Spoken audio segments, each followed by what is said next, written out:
I'm Coach Mikki, and I'm so glad that you've joined us. And if this is your first time joining us, come on in and make yourself comfortable.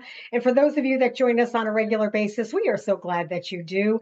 And thank you so much for reaching out to my guests. I know they appreciate it, and I appreciate it because I have my guests on. So you have the opportunity to collaborate and connect with these people and see what they're doing. And I'm excited because today is going to be so much fun again, as we always have. However, this guest, David Page, has been on my podcast, and he has not been yet to be here on our YouTube channel. So this is going to be fun, and he's got some new and exciting things to talk about and what he's doing. And I love this. I love to bring on somebody who is moving on to a new venture, and we can give them that support and help them. And if you're not familiar who David Page is, I'm going to tell you a little bit about. David Page is the president and executive producer of Page Productions, host and executive producer, Culinary Characters Unlocked. He is an Emmy-winning, international acclaimed journalist, executive producer, food, and loves to travel. And he is the creator and beloved groundbreaking show of Diners, Drives, Dives, and Diners. Oh my gosh, David, I'm just going to jump right in. I'm going to Diners, Drive-ins, and Dives. Thank There you go. Thank you. What Thank you. attempt, though. I mean, you got a couple of the words right. Yeah, I know. I'm having one of those days. First day with my new tongue. I hope you got the extended warranty. And at my age, I think it's running out. Oh, God. Anyway, the reason I have you on here today is because I'm really excited because you are going to be launching a new podcast that is going to be so much fun. And it's on my favorite subject, which is working with culinary and working with different chefs and chefs that are upcoming. And I'm excited to hear about this. So tell me, how did this transpire? How did this get started? Well, first of all, thank you for having me back. Always a pleasure. It got started because it's the next thing. I've been doing this for God knows how long, and I started in radio. I moved into television. Then I wrote a book. The new frontier is podcasting, which is really, I say I started in television. I started in local radio, and podcasting is local radio 2.0. It's being able to take journeys in your mind, painting the pictures yourself. But it also allows for a less structured conversation in which you can go deeper into things. I've been speaking to chefs for years, journalistically, but when you put a chef on a show like Diners, it's to discuss what's going on in front of you. I wrote my book. I talked to chefs, but it was about specific foods or foodways. I find chefs to be and restaurateurs and other people in the culinary world to be fascinating people. And I wanted an opportunity to just shoot the bull with them. Think of sitting in a European restaurant and occupying that table after you're done eating, a thing you don't get to do much in the States because they want to turn the tables. There's more of a tradition of leisurely dining in continental Europe.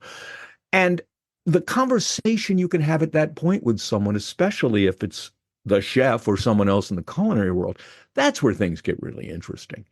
How'd you become a chef? Why did you become a chef? What do you see going on in the world of food? And the stories are fascinating. In fact, the premiere episode of the podcast, dropping August 27th on every podcast platform, my guest will be Nancy Silverton, a legend in Los Angeles, the country, and the world, frankly. She is credited as one of the founding forces of California cuisine. She is often lauded for really turning Americans on to artisanal bread. She's won the James Beard Award for Best Chef, Best Pastry Chef, and is owner of the best restaurant in America. Her current restaurant has a Michelin star. She's extraordinary. When I talked to her about her past, I said, were you cooking growing up? The answer is no. She did not grow up as what we would today call a foodie. She got into the business because in college, she developed a crush on the guy who was cooking in the dormitory. So she asked him for a job. as a ploy to get together with him and begin a relationship. Well, the relationship didn't last very long, but she looked up one day and said, I could do this for a living. And that's how she became one of the world's greatest chefs. It's that kind of story that I find fascinating. And there's something else. Look, to succeed in the food business, it it's necessary to be passionate, and not just in general, although that doesn't hurt.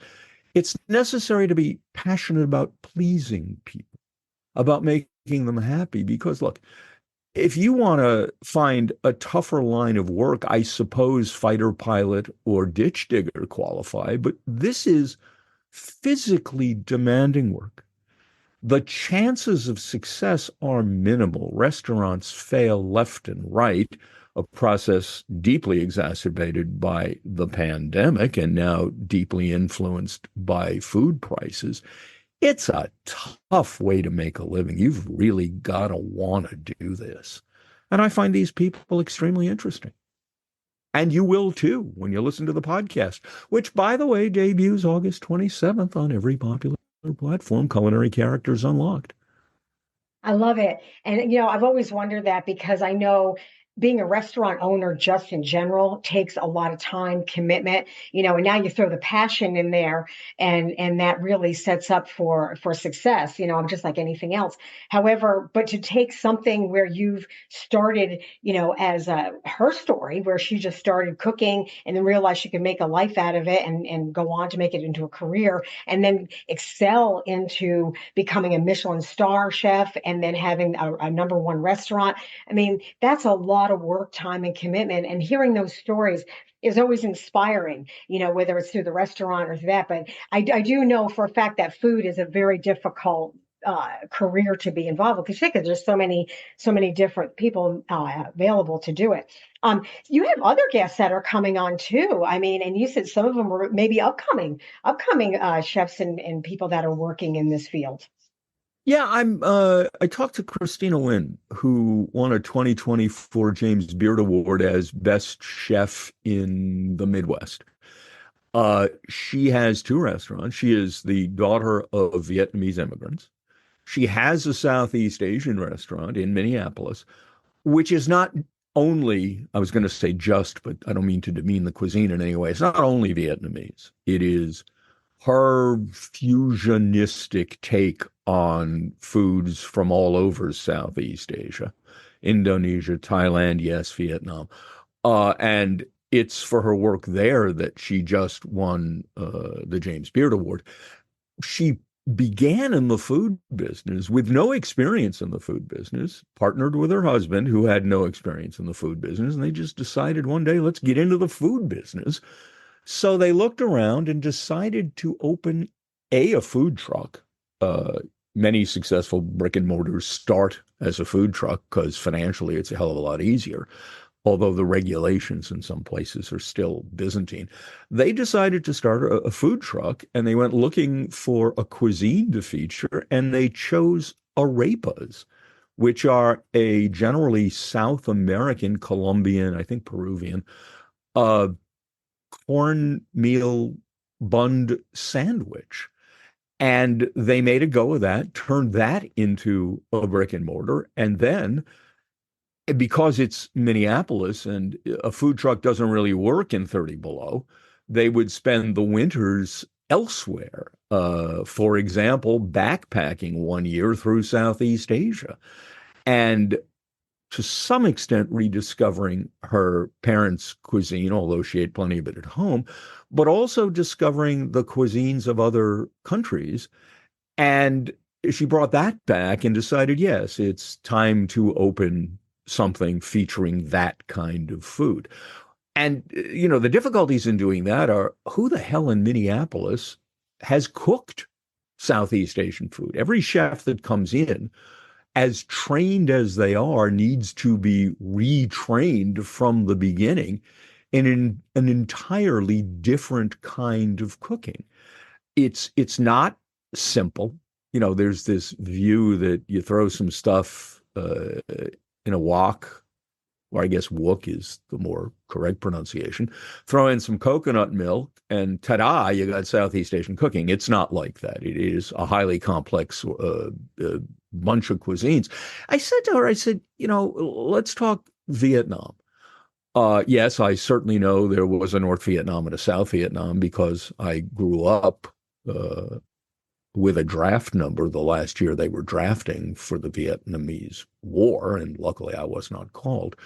But all I know about Vietnamese culture is there was North Vietnam, there was South Vietnam, now there's Vietnam. I said, but every country, every culture has more than a national cuisine. They have regional cuisines. We talk here about Italian food, generally referring to the red sauce based Southern Italian stuff that came, and is wonderful food, that came here with an early wave of Italian immigrants in the 1800s. In fact, the different regions of Italy all have different foods, as do the different regions of all countries, because initial regional cuisines are based on what grows there or what can be hunted there. And it's different in Calabria than it is in Venice. Well, it's the same in Vietnam. As Christina explained to me, yes, there is a generally northern cuisine and there is a generally southern cuisine, but there are also individual cuisines such as the mountainous regions or the Mekong Delta, where it's even more seafood based than in the rest of the country. So one of the things I want to get into is beyond what there's more to Vietnamese cuisine than pho and banh mi's. And that's the kind of information that fascinates me. Well, I know you have traveled a lot of the world because in our prior podcast we had covered a lot of that when you were, from your first book, so I know that you're familiar with a lot of it because you even shared a lot of those experiences from the foods that you had an opportunity to take part of, and it makes a lot of sense because even for me, I've traveled a lot of a lot of the world, but also even just here in the United States. I mean, look at you've got Southern cuisine when you go to to Southern Louisiana. I No, mean, no, back up. Define Southern cuisine. oh yeah, okay, okay. Series of regional cuisines that differ by location. You're right. You're right. And I was going to say that I had an opportunity to have alligator. Well, you're not going to get alligator in Tastes like California, chicken. right? But you're not. But so it makes sense, like in every other country, for the same thing. But what a gift to have someone who could take all those flavors and meats and spices and then present them and bring them to give you a true taste of that culture. Someplace you would never get a chance to experience it. And in Minnesota, my gosh, I mean, where are you going to get that in Minnesota? But how Well, but see, wonderful. you're getting into interesting territory here, which is, and remind me to go back and talk about Southern cuisine in my conversation with Adrian Miller. But what you're seeing in the country now is, to some extent, a homogenization of regional cuisines, because it used to be that if you wanted Memphis barbecue, you pretty much had to go to Memphis. And if you wanted Central Texas brisket, you had to go to Central Texas. But with freezing and air shipping and the internet and growing mobility in the country, when I say growing mobility, I mean over the past 75 years, um, you can now get versions of what used to be regional out of those regions. And on the one hand, if I live on the Jersey Shore, if I want some brisket, yes, I can go get it. It's not going to be anywhere near as good as the brisket that I get at Louis Miller's Barbecue in Taylor, Texas, which is the best I've ever had. So it's, what's better, availability or perfection? I still like the romance of eating what comes from a particular place in that particular place, and the chances are they're going to do it better. And it's so unique. To some people, New Orleans is legendary for oysters. Well, it is, in my view, for some oyster dishes. Fried oysters, barbecued oysters, those are great out of the Gulf Coast. But if I'm eating oysters on the half shell, I find Gulf Coast oysters, because of the warmness of the water, to be less briny and less tasty than the oysters I can get right here off the Jersey Shore. Now, what's hilarious is that when you go to happy hour around where I live, which is a tourist area, the local oysters, the Delaware bays, are up on the happy hour board for $1 each. And the imported oysters from the Pacific Northwest or the Gulf, those are $2 and $3. Well, the best oyster on the board is still the Delaware Bay because it's local and easily available, hence mildly cheaper. The tourists tend to go for the more expensive stuff that doesn't come from here. If you're someplace, eat what they produce. Don't eat shrimp up here. They're frozen and probably from Indonesia. Eat shrimp when you go to South Georgia or when you go to Louisiana. Again, we live in a tourist area. There is an active fishing port close to my home. And we bring in here, I'm not the fisherman, but they bring in here the best scallops I've ever had. Starting this time of year, they bring tuna in here. I don't see tourists ordering local tuna. They don't know better, but it's phenomenal. I made poke at home. In fact, this time my wife made. I usually make it, but my wife made it out of local tuna, and it was unbelievable. It was extraordinary. Eat local. Now, I remember you were going to tell me, you didn't tell me to jump back to Adrian Miller. I was waiting for you to finish. I'm sorry. I just kept going. Okay. I love your passion. I love your passion. I care deeply. And I hope it comes across in the podcast. Adrian Miller was a Clinton administration official, a lawyer, a scholar, who turned his scholarly interests to food, specifically the food of the South, and the subset within that of African American food. And he takes me on a phenomenal journey through the variations of both. And they're not necessarily the same, although African American cooking clearly underpins virtually all of what became more broadly known as Southern cooking. And he's fascinating. It's the stories of how food developed in the South cover so much territory, from a barbecue sauce invented in Tennessee by German immigrants so that they could be reminded of the tangy flavors of German dishes like Sauerbraten, to whole hog barbecue, which was pretty much developed by enslaved African Americans, to the differences between low country cooking in the Carolinas and New Orleans cooking, which to some extent starts with similar ingredients, but ends up significantly different because of the way the dishes evolved over time and because of specifically which ingredients were available where. It's funny how you were saying this, and a story came to mind for me based on the different regions that you're from. I'm originally from New York, and at the time, the person I was married to was from the South. Well, the first time I went to his house and I had met his parents, we had gone back. It was in Atlanta. They had made breakfast. Now, I was not familiar with grits. I was only familiar with cream of wheat.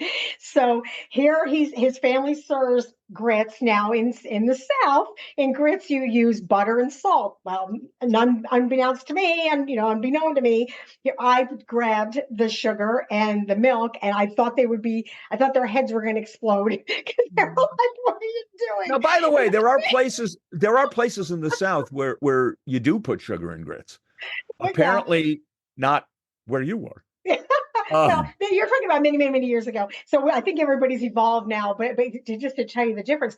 And then I've come to I love shrimp and grits. Oh my gosh, I had that down in Savannah. And then you get that low boil where they just take that big pot and they just dump it on your table and you just share it family style. And I love it. See, this is why I love talking to somebody like you, because you've experienced, you've traveled, you know this. And I think people are they don't get out of their comfort zone enough when it comes to food. They want to always go to the same thing, the same place. And it's like, come on, try something different. But what's fascinating is how much I don't know. Talking to Adrian Miller, for example, Was it Adrian or wait a second? I don't think it was. Who was I talking to? Give me one. Oh, I think where is his name? Oh, I'm so sorry. I've lost track of who it was. That's okay. I Come back was to it. okay. No, talking to uh an expert on gulagichi cooking, which really is the foundation of cooking in Charleston and the Low Country.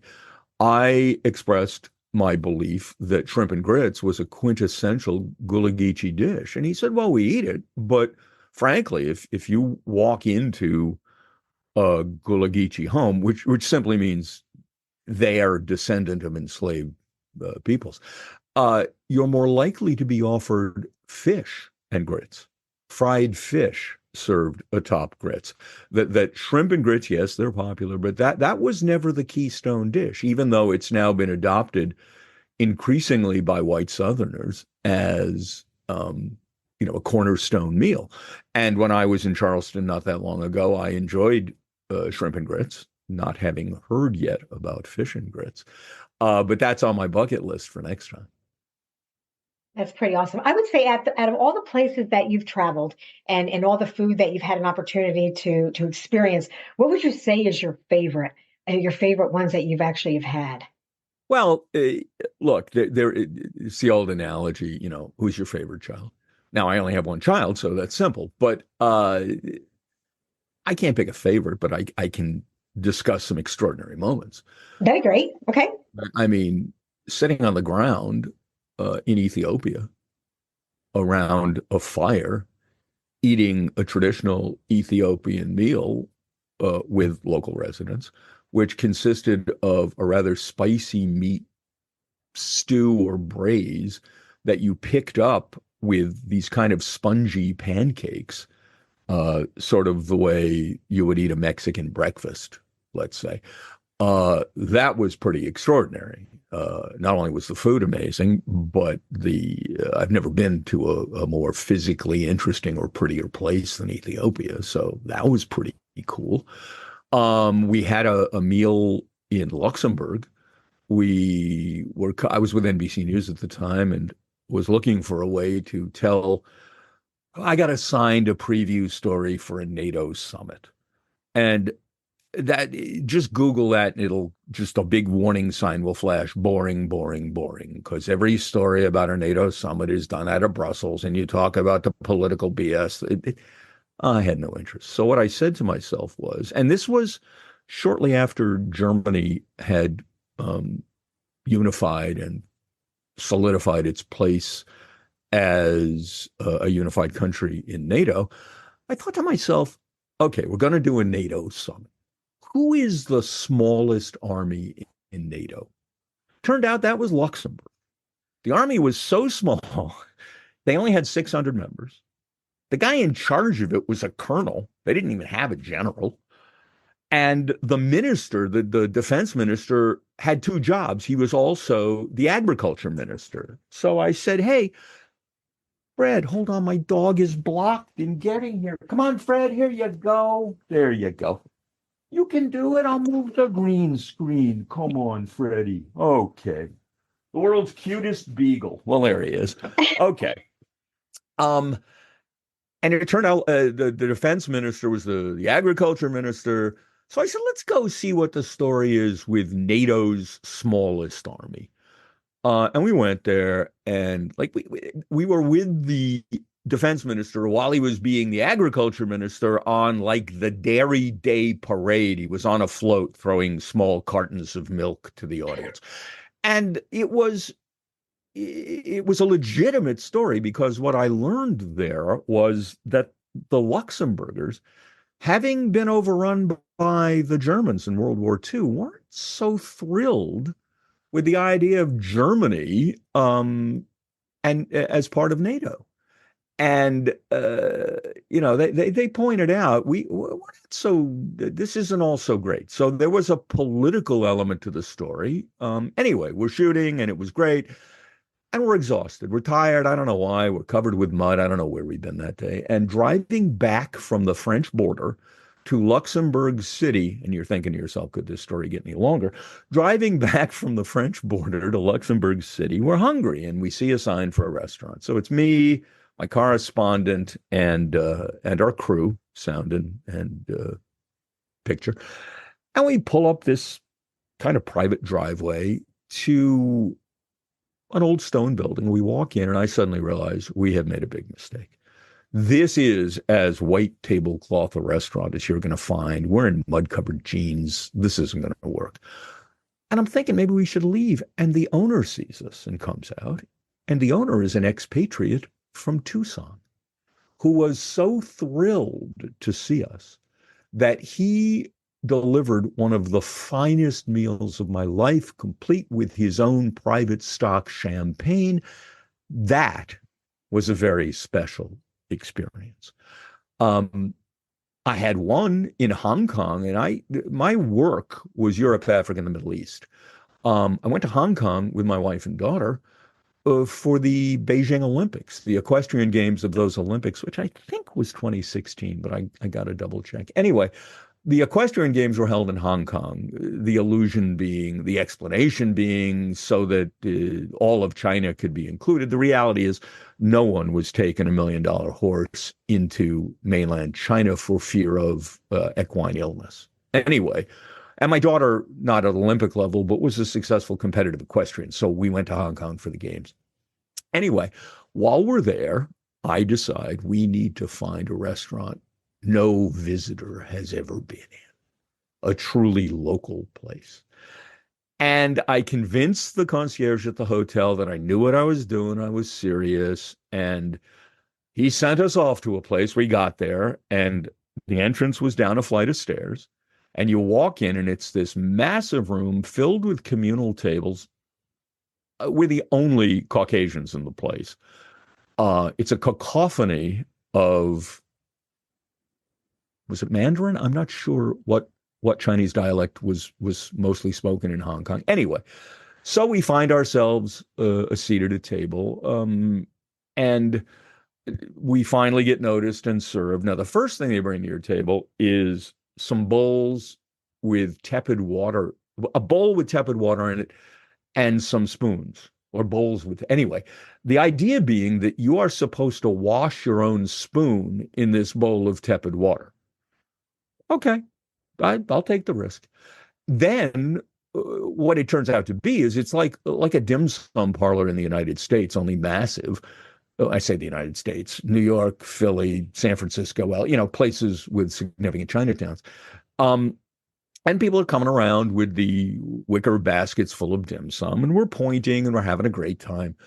And one basket comes by, and I point at it, and suddenly from the table behind me and to my right, an elderly gentleman pops up and says, and now no one has spoken to us, no guests there. This guy speaks up and says, and I quote, "That not for you." Now, of course, and first of all, thank you, sir, for trying to protect me from making a gustatory mistake, because it's pretty clear Americans are very, very timid when it comes to food choices. But now I had to try it. It turns out it was duck foot, which ain't my favorite, but it was fine. I mean, it had a unique texture, not a whole lot of flavor. I mean, duck foot and eggplant are the same thing in that they're relatively tasteless and they serve as a flavor delivery system for something else. But the moment of this guy trying to guide me away from something he presumed I would not like, how do you get a better meal than that? That's awesome. I love it. Oh, can I throw in one more? Yes, absolutely. You know what? Actually, I'm going to give you, we got 5 minutes. I'm going to let you wrap up the last 5 minutes. And I definitely have to have you back. I want to have you back to share some more stories. I would love to come back. Thank you. And also what you're doing because, and again, give a shout out about your podcast before we wrap it up, and then tell your story, because I want people to be able to reach out to you, because I know they're going to want to hear more, especially with what you're sharing here. I would be delighted to come back. Okay, quick story. I was in Iraq before the first Iraq war. I was there for a long time. The food was awful, of course. It's Iraq. The government throws me out before the war starts, which I was disappointed about, but they kicked me out. And back in the day, they were loose about travel. So I booked my travel through the Rome Bureau. And I said, listen, I'm dead. I want to stop in Rome for a couple of days on the way back to my home base in Frankfurt. Could you book me into the Hassler, which at the time was one of the top 10 hotels in the world? It's the one at the top of the Spanish Steps. Keep an eye on the clock. Cut me off if I have to jump. You're good. Anyway, I said, please tell them that I have been living without vegetables for quite a while. And after I check in, could they deliver a caprese to my room? You know, caprese, sliced tomato and mozzarella and basil. So I check into the Hassler, which is just an extraordinary hotel. And I get to my room, and seconds later, they wheel in a room service cart with the biggest silver platter I've ever seen in my life. And they take this filigreed top off, and it is the biggest caprese I've ever seen. And I think to myself, I can't possibly eat this. But it was the freshest mozzarella to be correct, and the freshest Italian tomatoes. And I gorged the whole thing down. I had tomato juice flying. It was perfect. Now, my podcast, Culinary Characters Unlocked, you can get it at culinary-charactersunlocked.com or any of your favorite podcast platforms, including, of course, Apple and YouTube. And some of the early guests, I've got Dan Barber, who is the absolute cutting edge of redefining American eating at this point. I've got Drew Nieporent, who partnered with Robert De Niro to open Nobu and Tribeca Grill. I've got Marvin Lender, one of the three brothers who brought the bagel to all of America. I've got Tony Gemignani, a 13-time international pizza winner. I've got great people. And I've got some people you haven't heard of that you're going to want to look for after you hear them talk to me. That's Culinary Characters Unlocked, twice a week. First episode, August 27th. Did I get in before the clock ran out? You are good. You are Thank good. you. I'm excited for you. I think this is going to be wonderful. I'm definitely going to be listening to your podcast because again, you're covering my who doesn't love food? I mean, it was one of the great things. And plus to have all these wonderful people on, please, everybody reach out. All the links will be down below. If you're looking at the YouTube channel, to reach out to David and we know where his podcast is and where you can find it, along with also his website. And then if you are listening to this on Coach Mikki and Friends, all of that will be into the description. As you guys know, click where you can see the link when you click on his name, and they'll take you right to where you need to go to hear more of David Page.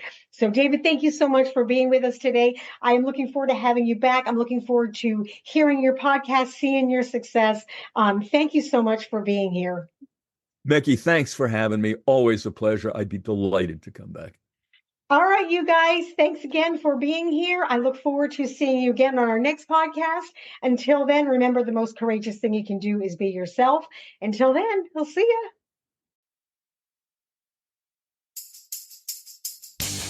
This episode was brought to you by keeponsharing.com.